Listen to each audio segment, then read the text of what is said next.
La parole est à Pascal.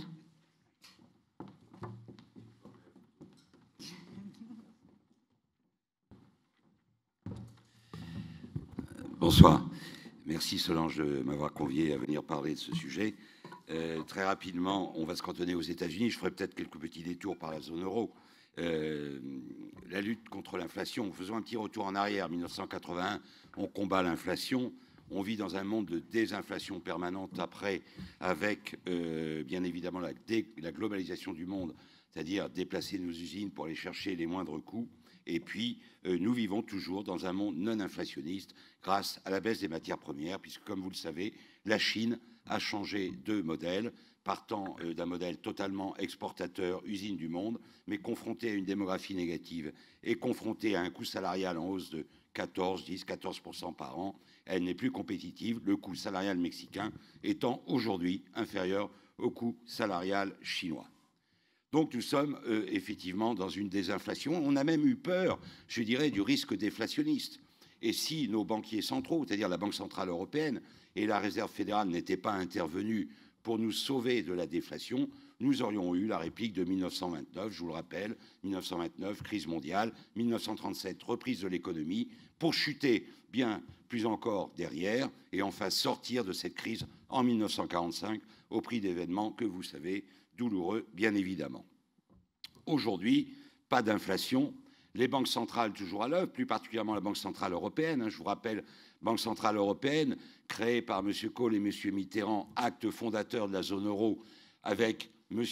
Kohl qui dit, d'accord, nous faisons une Banque centrale européenne, mais nous voulons que ça soit la copie de la Bundesbank, c'est-à-dire un objectif d'inflation de 2%. C'est sa mission première. M. Mitterrand, qui, bien évidemment, négocie ardemment, arrive à mettre enfin un énarque à la tête de la Banque centrale européenne, M. Trichet, qui avait un égo surdimensionné et que nous, investisseurs, n'avons jamais compris. Fort heureusement, il a été remplacé par M. Mario Draghi, italien, ancien de Goldman Sachs, qui a été à l'œuvre, je vous le rappelle, il y a quelques jours, en augmentant son quantitative easing. Alors on déverse effectivement des milliards d'euros. Pourquoi ? Eh bien, M. Mario Draghi vous l'a dit, je suis là à l'œuvre parce que je n'ai pas le choix, parce que j'attends que nos politiques fassent le travail et je donne des réponses conjoncturelles à des problèmes structurels, lesquels problèmes structurels ne sont pas traités par nos gouvernements, quels qu'ils soient. C'est-à-dire que le niveau des dettes de ces pays n'ont pas baissé pendant cette période. Rappelez-vous, ce président américain élu avec Yes We Can, et en fait la seule chose qu'il a canne, entre guillemets, c'est effectivement d'être allé à Cuba hier, et encore parce que Cuba a décidé d'ouvrir ses portes et non pas sous la pression de M. Obama.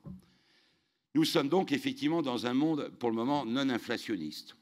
Et tous les porteurs obligataires, les porteurs de contrats en euros, depuis 31 ans, n'ont été que les bénéficiaires de cette baisse des taux obligataires permanents. Et avouons que les banques centrales, en faisant cet acte, c'est-à-dire en faisant en sorte que les taux d'intérêt long terme restent le plus bas possible, font en sorte que la charge d'intérêt payée par les États soit la plus basse possible, parce que la dette, elle, comme je vous l'ai dit, ne se réduit pas. Imaginez que M. Hollande se présente en 2017 avec des taux d'intérêt qui remontent. Alors là, je ne vous raconte pas, les agences de notation sur la signature de la France seraient probablement revues. Deuxième spécificité, on va arriver au sujet qui nous anime, c'est qu'effectivement, ce quantitative easing de la Réserve fédérale a fonctionné. C'est-à-dire que M. Bernanke, alors, je dirais, président de cette banque centrale américaine, qui avait fait toutes ses thèses de doctorat sur la grande crise de 1929, a eu très peur de la déflation et a acheté des milliards et des milliards de dollars de dettes hypothécaires pour effectivement sauver le marché immobilier américain et aussi des emprunts d'État pour faire en sorte que ce 10 ans américain soit avec un rendement le plus bas possible. Mais ça a fonctionné. Pourquoi ça a fonctionné? Mais c'est simple, on ne va pas essayer d'expliquer ça d'une manière extrêmement intellectuelle. Vous arrivez à New York, vous prenez le taxi. Vous rentrez dans le taxi à 17h. Qu'est-ce que fait le taxi? Il écoute Wall Street. Il écoute Wall Street parce que sa retraite, son fonds de pension, est investi à Wall Street. Vous arrivez Gare du Nord, vous prenez un taxi. Vous rentrez dans le taxi, qu'est-ce qu'écoute le taxi? Brigitte Lay. Très honnêtement, ça ne donne pas les mêmes effets, je vous le garantis. Donc, effectivement, cette action de la Banque centrale américaine a permis au marché immobilier américain de se redresser.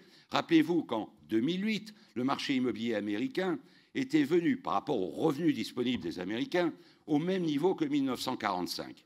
Et les loyers n'arrêtaient pas d'augmenter, en conséquence de quoi les ménages américains se sont effectivement portés acquéreurs, et le marché immobilier est dans sa 7e année, je dirais, de hausse, et entame la 8e année, puisque les statistiques que nous avons eues en début d'année sont relativement bonnes. Deuxième effet de ce quantitative easing, la bourse de Wall Street, donc l'effet richesse des ménages.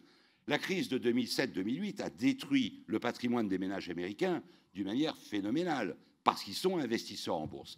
Les ménages français, pour donner un ordre d'idée, détiennent 8% de leur patrimoine en actions. C'était 16% en 2005. Il est vrai que les gouvernements que nous avons eus n'ont pas vraiment favorisé l'investissement et la fiscalité de l'investissement, puisque, or, les solutions proposées par Solange Lahan, que ce soit l'assurance vie ou le plan d'épargne en action, la fiscalité est exactement la même que quand vous travaillez. Donc vous travaillez toute votre vie, vous épargnez, vous dites je vais essayer de rentabiliser mon épargne, et poum, vous en prenez à peu près pour la même dose. Donc voilà effectivement ce qui s'est passé un petit peu. Il est clair que le quantitative easing de M. Draghi, président de la Banque centrale européenne, n'aura pas les mêmes effets parce que la psychologie des investisseurs n'est pas la même. Et puis, tout simplement, parce que, comme je vous l'ai dit, c'est une réponse conjoncturelle et que la réponse structurelle, c'est nos hommes politiques qui devraient effectivement la mettre, entre autres réformer la loi du travail. Vous voyez que ça marche très bien puisqu'on a énormément avancé sur le sujet en France. Aux États-Unis, donc, aujourd'hui, nous sommes dans un monde qui est un petit peu plus inflationniste, paradoxalement, qu'en zone euro. L'inflation en zone euro est à 0,1, 0,3% selon les mois. Bien évidemment aidé par la baisse du pétrole. Le pétrole a baissé. On est passé de 120 $ à un plus bas de 24,90 $. Je parle pour le pétrole référence américain, WTI, qui est ce soir aux alentours de 41 $. Pourquoi ce pétrole a baissé? Bien évidemment parce que, comme je vous l'ai dit, les Chinois sont beaucoup moins exportateurs, donc font moins tourner les usines et inévitablement mangent moins de pétrole. Et puis, tout simplement, parce que l'Arabie saoudite a décidé de faire un pied d'honneur à ses amis américains. L'Arabie saoudite a un accord depuis 60 ans avec les États-Unis. Je régule avec l'OPEP les prix du pétrole. En contrepartie, vous nous protégez. Et lorsque M. Obama a commencé à négocier avec l'Iran, je m'étais permis d'écrire un papier en disant « Attention, surprise, il va se passer quelque chose ». Et effectivement, le ministre saoudien du pétrole a clairement annoncé « Nous voulons tuer le pétrole américain ». Le pétrole qu'on appelle l'huile de schiste, c'est-à-dire le shale oil, qui a un coût d'extraction qui était à 80 $ et coûte aujourd'hui aux alentours de 60 $. Ils ont réussi. Vous avez eu des fermetures de puits aux États-Unis d'une manière significative. Et il est vrai que les indicateurs économiques qu'on a vus un peu se tasser ces mois derniers impliquaient inévitablement, je dirais, cet effet pétrole, parce que même si le shale oil n'est réservé qu'au Texas et au Dakota, n'a employé que 200 000 personnes, grosso modo, ça n'empêche que le fermier qui louait sa terre pour cultiver du maïs, un jour a vu Chevron débarquer et lui a dit « Tu as 90 000 $ de revenus par an à cultiver ton maïs, moi je te donne 400 000 $ pour exploiter le pétrole de ton champ. » Le fermier, quand il est allé acheter sa Ford ou sa voiture chez General Motors à Detroit, a effectivement non pas acheté le modèle de base, il a mis le paquet, ses revenus avaient augmenté. Toute cette conjonction d'événements aux États-Unis a fait qu'effectivement, nous sommes arrivés à un marché qu'on appelle un marché de plein emploi, c'est-à-dire avec un taux de chômage qui varie entre 5,2 et 5,4%. Mais avec des spécificités totalement différentes. La grande erreur de quelques économistes est de regarder l'économie actuelle avec le miroir du passé et dire « Attends, il y a 10 ans, quels étaient les chiffres? Aujourd'hui, quels sont les chiffres ?» Malheureusement, le monde économique a changé d'une manière radicale. Il a changé d'une manière radicale. On ne va pas exposer tous les motifs, mais on va en tenir deux. Petit 1, le motif démographique. Cette génération de baby-boomers de l'après-guerre, celle qui est, allez, je ne vais pas dire, mais juste quelques années au-dessus de moi, toute cette génération qui part à la retraite, qui fait qu'effectivement, ce qu'on appelle le taux de participation, c'est-à-dire le taux d'actifs capables d'avoir un travail ou en quête de travail aux États-Unis, est extrêmement bas par rapport aux années précédentes. Tout simplement parce qu'effectivement, tous ces baby-boomers partent à la retraite. Deuxième facteur, les périodes d'études aux États-Unis ont rallongé d'une manière phénoménale, donc les jeunes rentrent dans la vie professionnelle bien plus tard. Mais la grande composante de ce marché du travail américain, c'est qu'en fait, ça a été énormément d'emplois dans les services et les emplois de services à la personne. Et là, effectivement, vous n'avez pas besoin de personnes extrêmement qualifiées. Donc, en conséquence de quoi, on n'a pas vu de grosses tensions salariales. Quoi qu'il en soit, pour vous donner un ordre d'idée, le salaire a augmenté plutôt de l'ordre de 2,3%, avec une inflation qui était aux alentours de 1,7%. Donc en salaire réel, ils ont effectivement gagné un peu de pouvoir d'achat.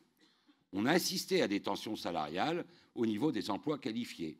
Mais c'est exactement pareil en France. Si vous êtes ingénieur informaticien, vous aurez effectivement un très bon salaire et il y a une demande pléthorique par rapport au nombre d'ingénieurs formés, nonobstant bien évidemment, dans le cas de la France, qu'un certain nombre de nos ingénieurs partent travailler aussi à l'étranger. Donc, en théorie économique, on appelle la courbe de Phillips. La courbe de Phillips, c'est simple, c'est qu'au bout d'un moment, quand on arrive au plein emploi, on voit inévitablement les salaires augmenter. Et là, aujourd'hui, le constat que nous faisons, c'est qu'on ne voit pas cet effet courbe de Phillips. Alors, effectivement, la plupart des économistes vous disent on est dans un monde non inflationniste. Il n'y a plus d'inflation, il n'y aura plus jamais d'inflation. On ne peut pas dire ça. On ne peut pas projeter l'histoire économique du monde sur 5 ans, 7 ans. Qu'est-ce qui peut se passer? Il me paraît moins évident qu'à un moment donné, on va assister, pas en France avec le taux de chômage que nous avons, mais aux États-Unis, effectivement, avec des tensions salariales. Et quand on regarde le taux d'inflation aujourd'hui, avec un prix du pétrole qui, je vous le rappelle, a été divisé par 2,5, même s'il est nettement remonté de 24,90 à 41 $, on voit effectivement cette inflation à 2,3%. Et on pourrait, pourquoi pas, la dépasser et aller vers les 2,7, c'est-à-dire assister à des tensions inflationnistes par le salaire. La deuxième chose qui me laisse à penser que nous irons par là, c'est un peu, je dirais, là on quitte un peu la casquette économique et on va prendre la casquette humaniste. Il m'arrive d'être humaniste. Et effectivement, ma grande théorie est de dire qu'en 1992, quand le mur de Berlin est tombé et que le libéralisme économique a perdu son contre-pouvoir, c'est-à-dire le socialisme dit soviétique, je ne parle pas du marxisme puisqu'il n'a jamais été appliqué, eh bien, ce libéralisme économique s'est laissé aller. Il est parti, je dirais, dans toutes les directions, et entre autres, comme vous le savez, avec l'ultra-financiarisation de l'économie. Avec cette ultra-financiarisation de l'économie, les banques ont embauché des ingénieurs experts en finance, ont été inventés des montages extraordinaires, on a titrisé le crédit, puis après on l'a commercialisé, on a fait les subprimes, comme vous savez, et puis les autorités de tutelle n'arrivaient pas à avoir, je dirais, les personnes adéquates pour surveiller ce que faisaient les banquiers. Pourquoi? La BNP allait voir Polytechnique, prenait le major en mathématiques financières, et lui disait, monsieur, moi j'ai besoin de vous. Premier emploi, 130 000 $, bonus potentiel, 300 000 $. Après, vous avez la petite Banque de France qui arrivait à Polytechnique, vous ne pouvez pas prendre le major, il venait d'être pris par la BNP. Vous allez voir numéro 2. Il disait, ben, écoutez, monsieur, nous, on a besoin de gens comme vous, parce qu'on a besoin de surveiller ce que fait la BNP ou la Générale, parce qu'on n'arrive pas toujours à comprendre. Le type disait, ben oui, pourquoi pas, j'ai la compétence, il n'y a pas de problème. Ben écoutez, voilà, chez nous, c'est 35 000 € par an. Inévité, in fine, bien évidemment, les autorités de tutelle ne pouvaient pas surveiller. Mais quelque part, si on prend cette casquette d'analyse humaniste, on va dire que nous, hommes, on se définit inévitablement toujours par rapport aux femmes, et encore quand elles sont belles, encore plus. Le yin se définit par rapport au yang. Dans la religion judéo-chrétienne, le bien se définit par rapport au mal. Et si on rentre dans d'autres données, le damier, le blanc, par rapport au noir. Donc inévitablement, je dirais, ce libéralisme économique est allé dans sa perversité quelque part et nous a amenés là. Nous avons des changements fondamentaux, je l'ai dit, la démographie. Beaucoup de pays sont en démographie négative. Les États-Unis ne sont pas en démographie négative. Mais encore qu'en économie, où tous les économistes sont d'accord sur la démographie parce que c'est incontestable, il faut analyser la pyramide démographique. C'est-à-dire regarder quelles sont les tranches d'âge et est-ce que la tranche d'âge 30-55 ans est la plus active parce que c'est celle qui effectivement achète un bien, épargne, dépose des brevets. Pour le moment, aux États-Unis, cette tranche d'âge est négative. En France, nous avons une démographie extrêmement positive. Nous n'avons pas, je dirais, une optimisation de cette tranche d'âge. Elle est négative. D'autres pays, vous le savez, comme la Chine, sont en démographie extrêmement négative, ce qui est aussi le cas de l'Allemagne, qui explique la politique migratoire de Mme Merkel, ce qui est le cas du Japon, qui perdra probablement 30 millions d'habitants dans les décennies à venir, etc., etc. Première raison, cette démographie. Deuxième raison de cette absence de pression inflationniste forte, l'ubérisation de l'économie. Autre théorie économique bien connue, qui est la théorie de Schumpeter. Quand on a arrêté les cochers, les fiacres, les maréchaux ferrants, on a construit des voitures, donc on a construit des usines. C'est la destruction créatrice. Quelque chose se substitue et remplace une industrie morte et créatrice, et même créatrice d'emplois. Dans le cadre de l'ubérisation de l'économie, il n'y a pas de création d'emplois de même niveau que ce que cela détruit, que ce soit, je dirais tout simplement un exemple, que vous soyez comment dire, un bricoleur du dimanche, excusez-moi, eh bien, au lieu d'aller chez Castorama acheter votre scie sauteuse, vous irez sur un site internet, emprunter pour 10 € la scie sauteuse de votre voisin, et donc Castorama vendra moins de scie sauteuses, bien évidemment. Pourquoi je parlais de cette analyse humaniste? Ben, tout simplement parce que ce libéralisme, il n'a pas d'autre alternative. Nous avons essayé, ou d'autres pays ont essayé des systèmes économiques différents, et ils ne sont pas viables. Alors, comme le disait M. Winston Churchill, ce n'est certainement pas le meilleur système économique, mais c'est le moins mauvais. Et mon opinion très profonde, c'est que ce libéralisme économique ne pourra se survivre à lui-même qu'en rentrant une notion toute simple qu'on avait perdue, qu'est la valeur de l'homme, qu'est la valeur du travail. Donc, indépendamment, je dirais, de l'aspect démographique, je dirais, de l'absence de qualification, ce qui est le cas en Chine, je vous l'ai dit, avec les hausses de salaire et avec le virage qu'elle a pris, je pense qu'effectivement, on arrivera à se sortir par le haut par ce libéralisme économique. Regardons très rapidement, et je conclurai là-dessus parce que je peux parler pendant des heures et que Solange va me faire les gros yeux, regardons effectivement les composantes de l'inflation, puisque le sujet de ce soir est l'immobilier américain. Eh bien, quand on regarde la composante de l'inflation américaine en ce moment, une des plus fortes composantes, bien évidemment, je vous l'ai dit tout à l'heure, c'est le coût des études.